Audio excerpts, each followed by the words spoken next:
The Lantern and the Void. I stood in the middle of a forest, though I couldn't remember how I got there. The trees stretched high into the sky, their branches forming a canopy that allowed only slivers of light to trickle through. The air was thick with quiet, the kind that hums with meaning. I wasn't afraid, though. Instead, I felt expectant, like something important was about to happen. As I walked, I noticed a small clearing ahead. In the center of it stood a single lantern on the ground, glowing faintly. Its light wasn't warm or bright. It flickered softly, barely illuminating the space around it. The lantern was beautiful, its silver frame delicate, its glass panels empty, holding no flame. I stepped closer, drawn to it. My reflection shimmered faintly in the glass as I knelt before it, whispering, "What are you doing here?"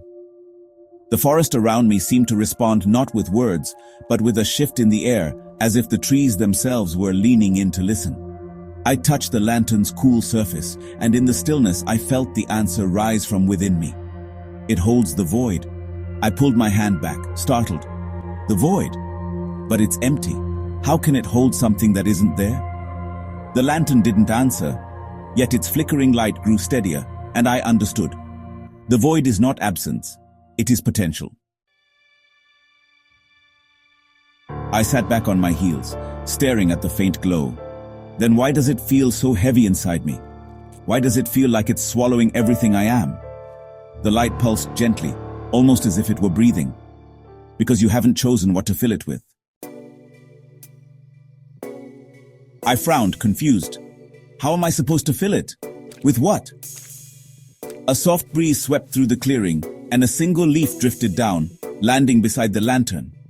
The wind whispered through the trees, its voice like a quiet thought at the back of my mind. With your light, with what you create, not what you seek from others. I stared at the lantern for a long time. The emptiness I had always feared wasn't the enemy. It was a gift, waiting for me to shape it. I reached out again, this time touching the glass with purpose. I don't know if I have a light. The lantern's glow grew brighter, steady now, casting long shadows into the forest. You do, but you must uncover it, one spark at a time. The dream began to shift then, the forest dissolving into soft hues of light and shadow. When I woke, my heart felt lighter, as though the void inside me had softened, waiting patiently for me to fill it not with answers, but with the pieces of myself I had yet to discover.